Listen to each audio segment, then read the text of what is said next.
Bienvenue dans cette nouvelle vidéo. Dans cette nouvelle vidéo, nous allons essayer d'aborder la question qui concerne la condition ou la fonction si, et nous allons pouvoir voir à quoi ça ressemble et à quoi elle peut nous servir. Si vous n'êtes pas encore abonné à la chaîne, n'hésitez pas à vous abonner. Donc ne regardez pas seulement la vidéo, mais n'hésitez pas également aussi à vous abonner à notre chaîne. Alors on commence.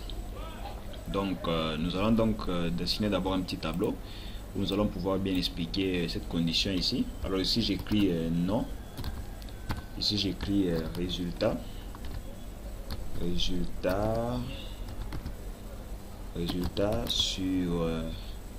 sur combien, sur 20, mettons ça.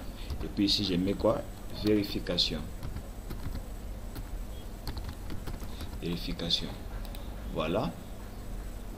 Donc c'est avec ce petit tableau nous allons pouvoir bien expliquer la condition ici. Ici je peux écrire les noms des gens, ici je peux écrire les noms des marques, ici je peux écrire les noms de Pierre, ici je peux écrire les noms de Jacques, voilà.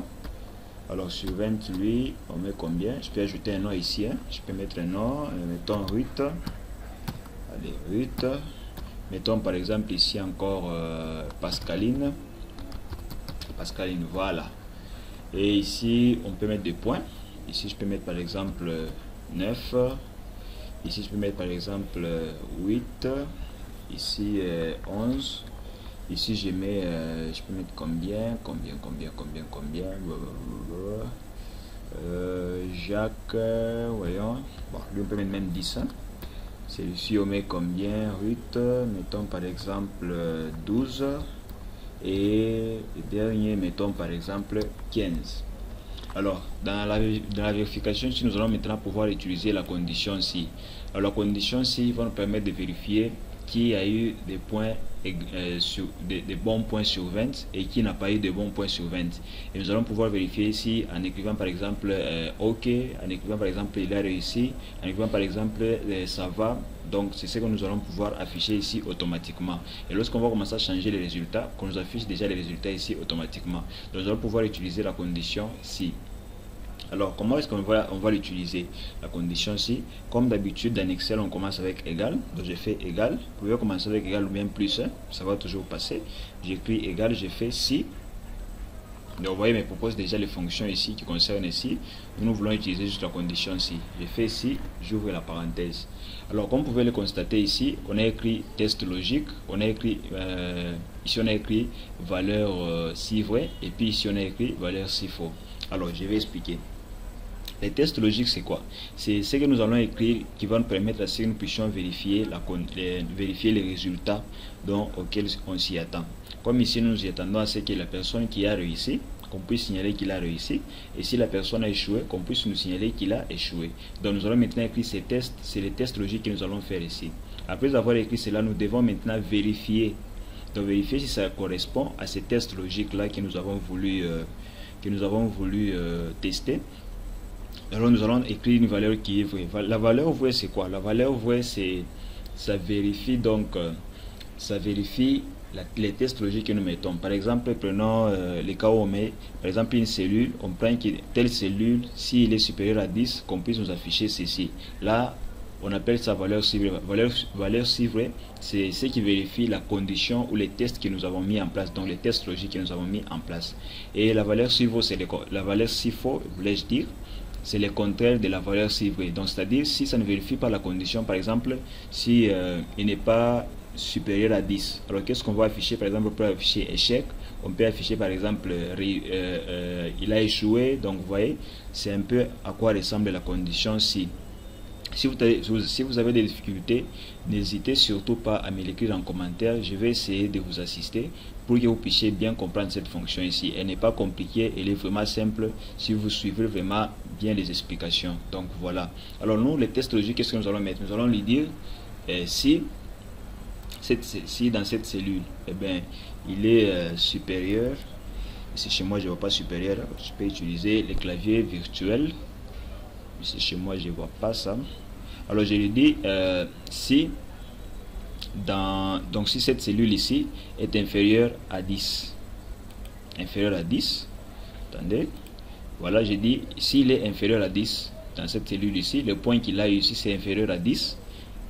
Attendez, j'écris 10, inférieur à 10, voilà. J'ai fait point virgule.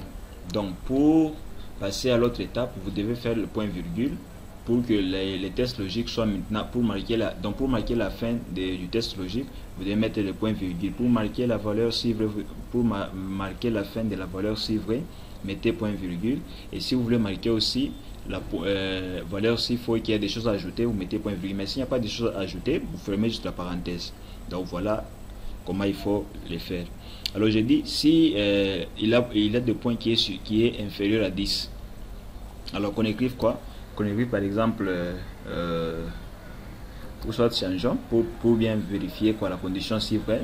Alors on va faire juste si il a des points supérieurs ou égal, supérieur ou égal à 10. Alors qu'est-ce qu'on va faire? On va vérifier la condition en lui disant eh bien si il a des points qui est supérieur ou égal à 10, eh bien on écrit quoi? On écrit réussite.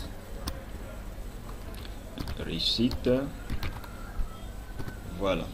Comme vous pouvez le constater, je vais mettre des guillemets. Les guillemets, c'est pour dire que la valeur si vraie comporte le texte.